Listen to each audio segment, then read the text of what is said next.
What's good, y'all? Man, we got Severance season 2 in explain season 3 theories and details you miss. You feel me, man? But yeah, though, man. Let me know y'all like the season 2, man. Let me know y'all watched from episode 1 to episode 10. Let me know. I watched episode 1 to episode 10.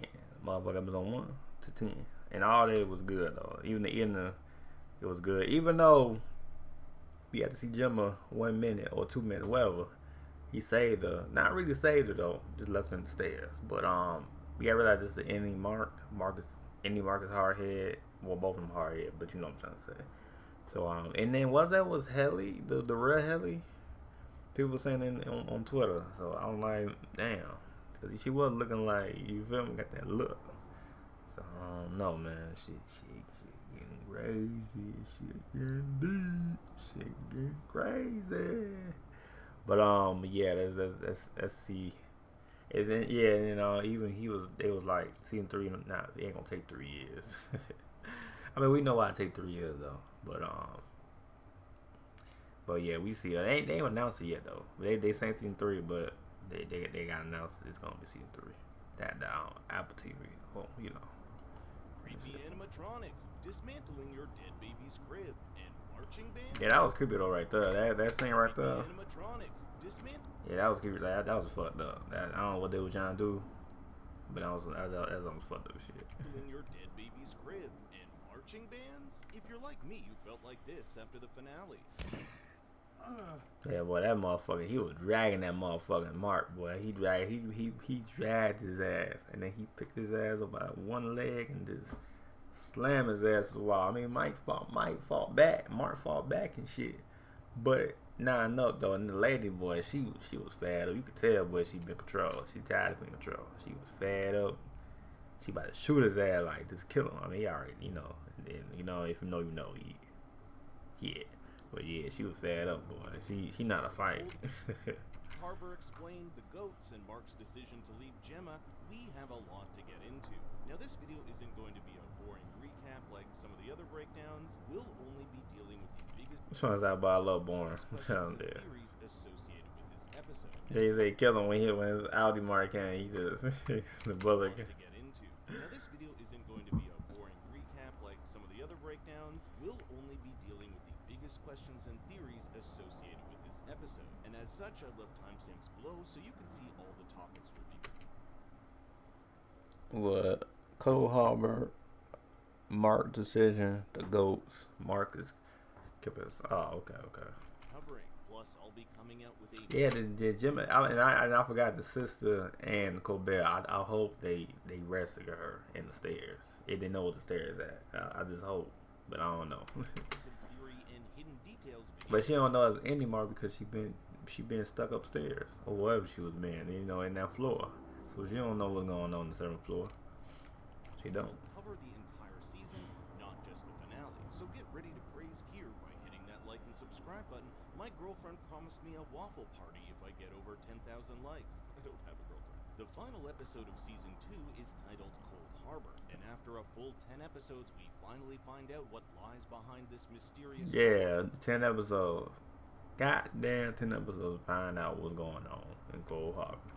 And how the work of our macro refiners are connected to it. Simply put, Cold Harbor isn't just a room, but an entirely new consciousness created for Gemma Scout. Yeah, cause they said new ending or some shit. In fact, each of the rooms, which correspond to different file names, are complete separate consciousnesses which compartmentalize trauma. Yeah, they said that Coco Bell said everything. That, you know, that led up to what, you know, season finale. That was going on. Why she all, you feel me? Severity. So he completed 24 or 25. Well, now he completed 25 files. Damn. This was done. So basically, all that was about Gemma, that the files he was completing and shit. Guess what Dr. Maurer calls the barrier. The barrier is what. Man, what is that? This was done to test. Hey, TV show watch. That's what Dr. Maurer calls the barrier. The barrier is what. That dude fucked up. From experiencing the innings trauma. If the trauma is too much, it could break this barrier and seep into the outies consciousness. This is why when Gemma first enters Cold Harbor, Dr. Maurer asks who she is. Yeah, what's her name? Who are you? Something that is also asked to new innies. Who are you?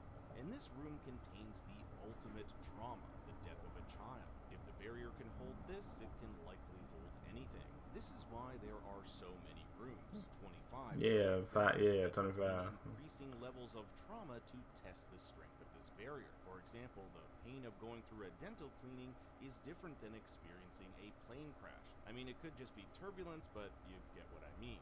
So we can assume the dental cleaning room, known as Wellington, was completed before the plane room. All of this is to achieve Lumen's ultimate goal of ending pain as we know it. As Drummond says, "We commit this animal to Kier in his eternal war against pain." Theoretically, a chip could be implanted into our brains and any form of trauma could be severed from our original person. Thus, we could live a life free of pain. I'm in a glass case of emotion! Cobell says the macro refinement numbers are, quote, a doorway into the mind of Mark's wife.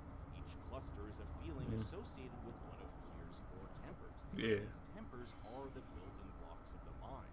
They include woe, frolic, dread, and malice, which are represented in the painting Kier The 4 temper, as well as the dancers at Dylan's Waffle Party, which we can assume are from the choreography and merriment department. Kier believed that the human soul was composed of a precise ratio of these 4 tempers, and it was this knowledge on how to tame them that he wanted to pass on to his children. By taming the tempers, he said, quote, "The world shall become but your appendage."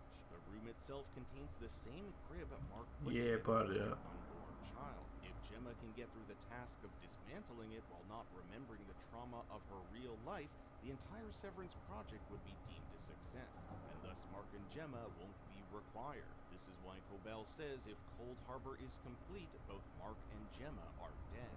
I should mention this means the death of their innies and not necessarily their original selves. Yeah, that's about to There are say. still But things I don't we know. don't know.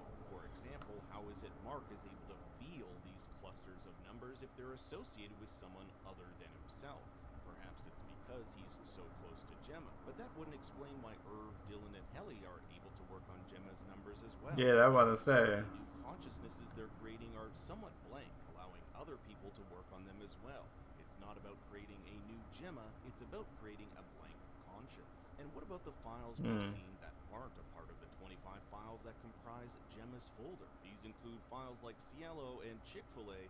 I'm guessing these are failures, files which a refiner was unable to complete or which Gemma's barrier was unable to hold. Let's also discuss the winter coat, the same winter coat Yeah, she wore because she on left. her supposed That was, death. yeah, that was This is crazy. the only outfit she wears that is actually associated with both Gemma and the time period in which she left the Audi world.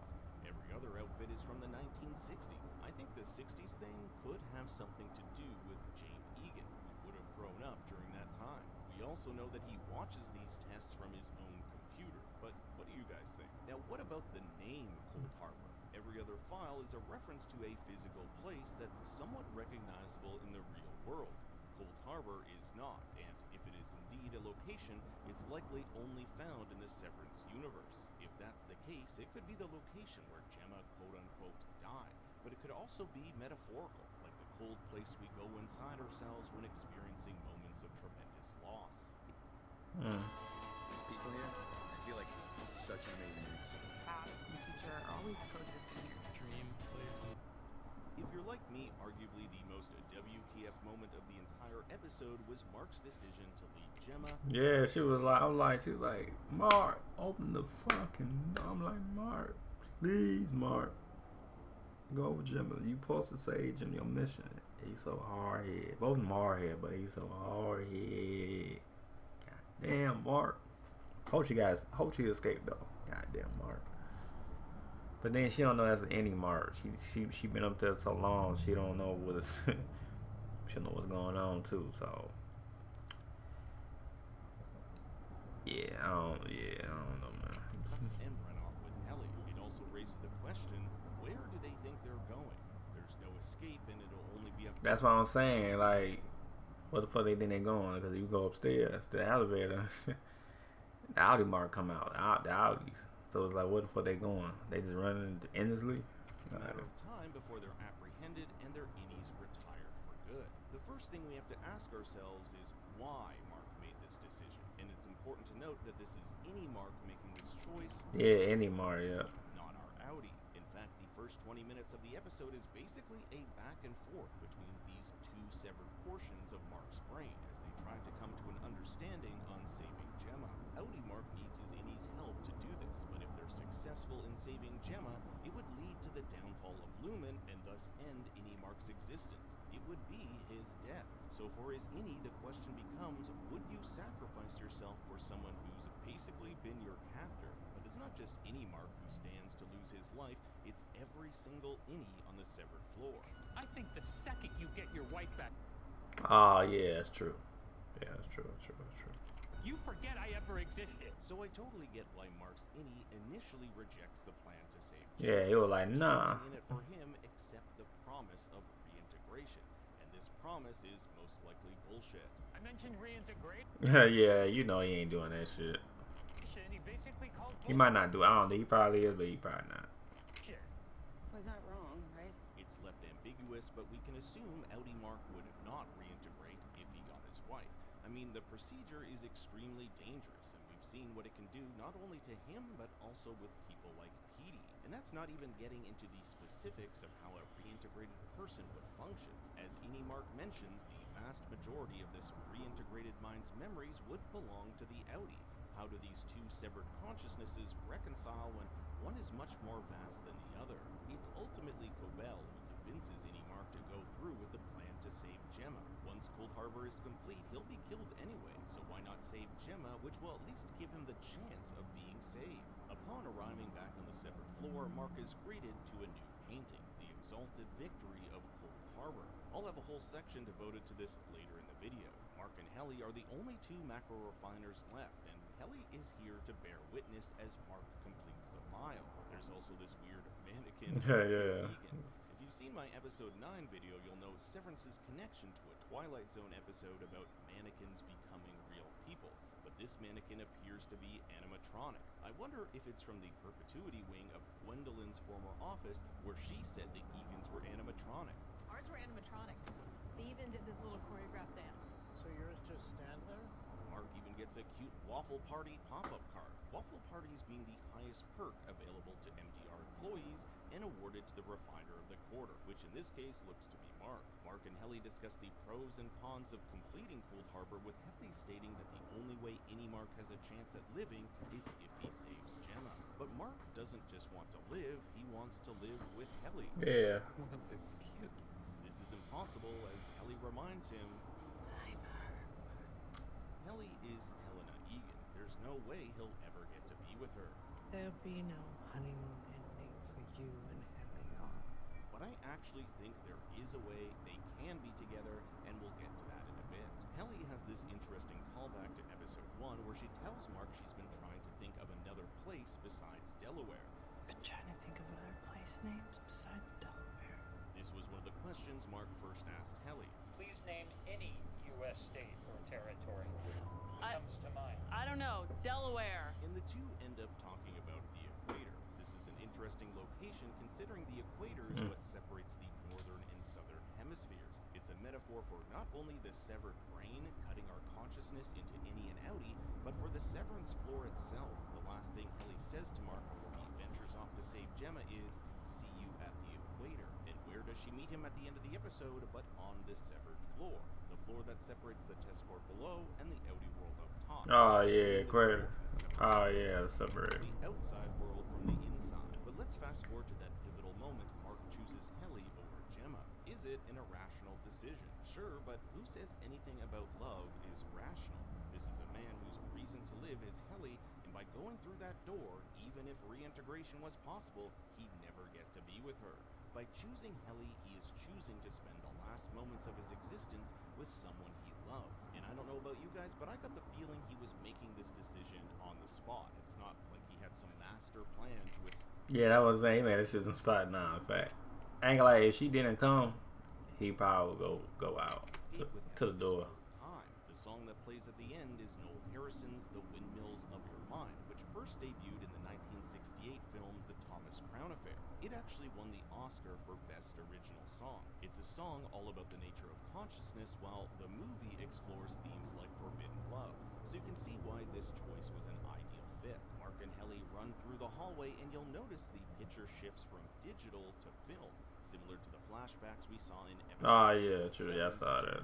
Bardo. Yeah. Remember, in Buddhism, Chikai Bardo is a term to describe the transitionary period from life to death. Mark and Helly are in such a period, literally running to their deaths. They have nowhere to go. In an interview with the movie podcast, cinematographer JesserTheLazer says of the choice to use film, but there are parts of it where we wanted a different feeling. You know, where we were really looking for a different identity and a sense of nostalgia. The juxtaposition of digital to film parallels that of the Audi and Any world. Oh yeah, I seen that. To be artificial and mechanical, film is organic and physical. The decision to end on a freeze frame is reminiscent of the French New Wave. The most famous example, Francois Truffaut's The 400 Blows. In it, a young boy spends time with his best friend trying to plan a better life, but comes into conflict with the law. Similar to Mark becoming best friends with Helly, talking about their lives, and coming into conflict with Lumen. The use of a freeze frame also leaves the viewer with a sense of uncertainty, ambiguity, and concern for the lives of our characters. Yeah. As we transition to the end credits, a traditional prison work song, Go Down Old Hannah, plays. Old Hannah was a nickname for the sun and how its relentless and punishing heat beat down on the prisoners as they work. Helly and Mark are much like these prisoners. They're waiting for that sun to set. The sun here being the oppressive Lumen regime. But is this the end of Mark and Helly? And how could they possibly get out of this situation? I think the answer lies in James's speech to Helly, in which he openly states he doesn't love his actual daughter, Helena. I do not love my daughter. It is actually Helly who has the spirit of Kier within her. You and your family created hell, and you're going to burn in it. There he is. In fact, James admits to siring many children, none of them possessing the spirit of Kier. If you know where I'm going with this, I think James will switch Helly and Helena, essentially shutting off the Helena part of her brain so that Helly can live in the outside world where he can cultivate the Kier within her. I'm sure she'll demand any Mark come with her, which may give James leverage in his control over her. This allows the two of them to have a life together, albeit under the thumb of Lumen. This means Audi Mark would be shut down too, and it creates a really interesting dynamic going into Season 3. I have to believe that Gemma will have run out of that stairwell where she'll be picked up by Devin and Miss. Yeah, I ain't gonna lie, I hope so. She get picked up, man. I'm like, god damn, but she don't know that's Amy Mark though. So She don't know though. Season 2 was all about Mark saving Gemma. Season 3 will be about Gemma saving Mark. The alternative is some sort of any uprising. We've already seen glimpses of this with Dylan and the choreography and Yeah, I don't know what happened to this part. We ain't gonna never know. Unless they probably gonna show us when Season 3 come out. But yeah, I ain't gonna lie, I should have saw some of this. But yeah. department standing up to Milchek. Although I think this direction would be too messy. And while we're here, did you notice Yeah, they probably. the song But Mark was Mitchell about to go crazy, boy. He like a wolf, boy. He stand that bitch like, man, who won it? Shit. and Merriman plays when they Tell first y'all, arrive, people. is Here Chosen One Here, the song Cobell sang back in Season 1. All of the players use plastic instruments made from 3D printers. Yeah, I saw that. Yeah. and design. These instruments can even be found flowing out of Herb's bereavement mug in the intro titles. While Lumen has purposely kept these departments separate from one another, they all seem to support each other with the overall goal being the completion of Cold Harbor. O&D makes the items for the rooms, MDR refines the numbers for a new consciousness, Mammalians Nurturable provide the goats, and choreography and merriment improve morale for the workers. And a little off topic, but can we also clock how James had his own room? Yeah, that's what I was saying. Like, that's crazy though. How you get your own room by the elevator? Is this part of the Severance elevator, or is this somewhere else? Yeah, that's what I want to know. Like, damn, like, this a big ass place. God damn. Entirely. Since Season 1, one of the biggest questions on everyone's minds are what the hell are these friggin' goats? And the finale gives us a bit more clues about these kids. Yeah, I didn't know that a baby goat is called a kid. Yeah, I saw that. I heard about that. I'm like, kids. It makes more sense now that the mascot for Cobell's school were the fighting kids. And now that we know these animals are used as a sacrifice, it adds an extra layer of creepy. The first thing we'll learn Yeah, it's fucked up. Yeah. that the Severance 4 hallway has a hidden room. It makes me question whether there are other such rooms scattered around the labyrinthine halls. As Gemma is herded to Cold Harbor, Lorne, the head of Mammalians Nurture, Boy, she whooped his ass though, boy. She whooped her ass. I'm talking about like she was so fed up, boy. She about to kill him, boy. Boy, she was tossing him around, man. He did a little. He was fighting back, but But that boy, still, she was fed up. Like, she tired of getting control, man. Like, dang, boy. She a real MVP though, man. That girl. I can tell she was crazy though. Foxes are known to go after goats, especially kids. So this is all very planned out by the writers. It's also crazy to have the death of a kid juxtaposed to Gemma literally dismantling the crib of her dead child. The goat has come as a, quote, offering, and this particular kid was chosen because it's demonstrated Lumen's 9 core principles, such as birth and wiles. The whole ceremony is akin to a cultish or satanic ritual. Goats have commonly been associated with the devil, and even Lorne's outfit looks satanic in its Lumen black. When you shop in the Jewel Osco app, you can count on us to be ready for pickup on time. This is a ritual that's been done multiple times before. Yeah. Lorne will question how many times they'll have to keep doing this. You can see that Lorne does not like this senseless killing, and it's no doubt part of the reason she'll turn on Drummond. Yeah, Drummond boy, she beat his ass up. Many questions. How many times has Gemma gone through this process? Are there others like Gemma who are also going through this? Yeah, that's what I was saying too. We got the other room too, but they ain't really discussed the other room. Efficacy test. Remember there. Yeah, I was saying it's another room, so it may somebody else got kidnapped too, just like Gemma. And they got fake excuse of, oh, she got in a car accident. Oh, she got, you know what I mean? But they ain't tell that one yet. The room across from her on the test floor. This goat, referred to as a beast by Drummond, will be attuned to a, quote, cherished woman, who we can assume is Gemma. Its spirit will guide her to Kier's door. I personally believe that this whole ritual should be taken symbolically and not literally. Like, I don't believe a ghost goat is going to lead Gemma to a door where Kier is. Symbolically, this ritual makes a lot more sense. For example, in certain mythologies, goats are seen as psychopomps, or creatures that can move between worlds, usually the material and spiritual. Perhaps the most famous example is the half-goat god Pan, who you may remember associated with Pan's Labyrinth. Many have drawn a connection to the maze-like corridors of Lumen to such a labyrinth. This could mean that this goat, or its spirit, is to guide Gemma through these halls to a part of Lumen we haven't yet seen. Remember that PD tried to map Lumen's halls, but it's a jumbled mess. There are even parts of this map that we haven't yet seen. Like, what is the Coil of Doom? In some cultures, goats were used in ritual sacrifices to symbolize the release of its life force or spirit to a higher power. In this case, that higher power would be Kier. The ritual would act as a bridge between the human consciousness and the divine, with the goat being a vessel or medium connecting the two. So it's possible this is all part of some attempt to get closer to Kier. We'll also see several depictions of this ritual where someone offers up the goat to be sacrificed. I interpret this one as the goat resurrected, with the sun blaring behind it like those old Christian paintings, suggesting something divine. The death altar is also in the shape of a swaddled baby, with just enough room for the head to poke out where it will be killed using a bolt pistol. The sides also seem to have writing on them, however the quality isn't good enough to make out what it says. If you've seen my episode 209 video, you'll know I think Jane Egan had sex with a young Miss Cobell. I'll probably do a separate video going into greater detail on this, but I also believe that the relationship ended with Cobell getting pregnant. I mean, she knows all about James's other women being brought to the birthing center, plus James himself acknowledges his other children who were, quote, sired in the shadows. If Cobell had a child, I think that child is Mark. It would explain how she was always keeping an eye on him and even does motherly things like bake him cookies.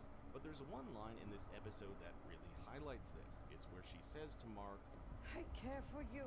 Something about this line seemed so out of place, and knowing how intentional this show is she said, I care for you. It's dialogue, I can't help but think it's another clue that Cobell is Mark's mother, and she had to give him up as a teen mom. Just when you thought the paintings in this show couldn't get any better, we're treated to this masterpiece titled The Exalted Victory of Cold Harbor. It depicts Mark surrounded by various friends and co-workers as he finishes Cold Harbor in what could only be described as an orgasmic state, reaching his hand in the air as if receiving some divine favor. The location is Woe's Hollow, which we saw during our Innie's Orpo, and we even get a glimpse of the world's tallest waterfall. Woe's Hollow is where Kier went to drown out the sound of his dying twin brother Dieter. And I thought this was pretty cool, but Dieter Egan is an anagram for AI generated, and Wintertide is an anagram for Dieter Twin. Atop the falls, looming over the others, are various members of the Egan family. From left to right, Ambrose, Myrtle, Philip, James, Helena, Kier, Leonora, Baird, and Gerhard. The show is filled with nods to these characters, like Pip's Diner is named after Philip Egan, and the Leonora apartments are where Irv lives. Below the waterfall, we'll see clusters of different groups that have brought Mark to this moment. In the far back left are Rickon's friends, Patton, Denise, and Rebecca. And it took me a while to figure out who this guy is. It's Balf, the guy who informs Rickon the neti pot is ready. Oh. In front of him are Mark's MDR replacements from the beginning of Season 2, Gwendolyn, Dario, and Mark W. This is followed by members of Optics and Design, Elizabeth, Felicia, and Bert. Directly to Mark's right are PD, Cobell, Irv, Rickon, Devin, Baby Eleanor, Helly, and Dylan. To Mark's left we have Miss Casey, Milchick, Miss Wong holding her theremin, Natalie, and Mr. Rayner. We'll also see 3 members of the Malians Nurturable, Lorne, Wyatt, and Goatman. They are the 4 Innie twins from the Orpo, and rounding out the painting, the 4 Tempers, Woe, Dread, Malice, and Frolic. Praise here, we haven't seen the end of Dylan G. Although not given the largest storyline this episode, we do get a bit of a wrap-up regarding his affair with Gretchen. Milchick gives Oh yeah. from his Audi, Yeah, man, that. 3 points. Point 1, you. Point 2, Gretchen is perfect. And point 3, Audi Dylan hopes his wife will one day see him like she sees his Innie. This whole situation was a wake-up call for Audi Dylan to get his life in order. Perhaps now he'll change to become that self-assured badass his Innie is. So Innie Dylan has a choice. He can choose to stay at Lumen or quit for good.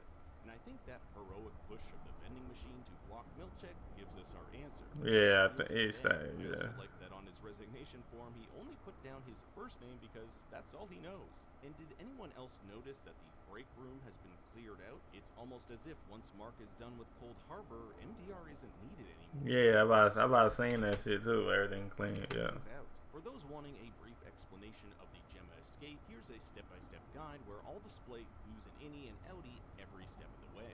We start with Audi Mark making his way from Lumen's ground floor. Yep. There he will take the elevator down to the Severance floor where he turns into his Innie. Yep, Annie Mark. Makes his way to the export hallway using the directions slipped to him by Helly. By going down the export hallway elevator, he turns back into his Audi since he is no longer on the severed floor.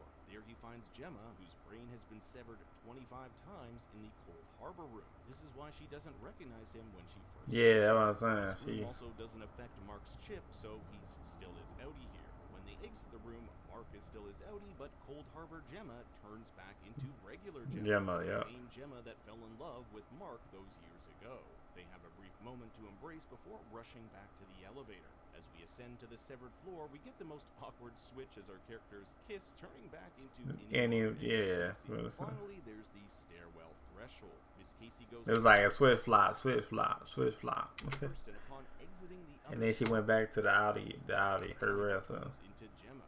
Mark, however, stays behind with Ellie. With season 2 having come to an end, there is some good news. As of the time of this writing, as season 3 has not been confirmed, although it's pretty safe to say. Yeah, I was about to say they ain't confirming yet, but they was saying even the person that I think write it or direct it, well, you know, I forgot his name, Ben something. He was saying it ain't gonna be that long, so it may be confirmed, but Apple didn't confirm it yet though.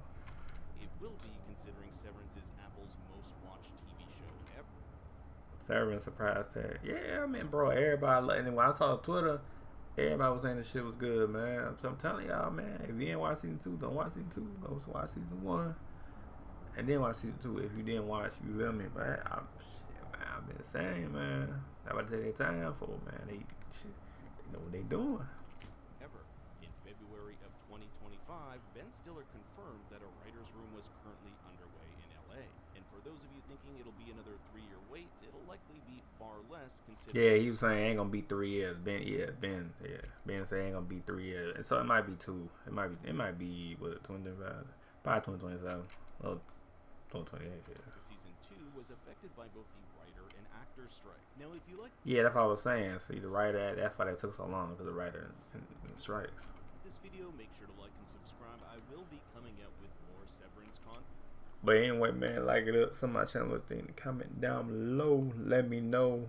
Let me know y'all excited for if they do make season 3. Hope so. But if y'all is, let me know what y'all think of season 3 gonna be about.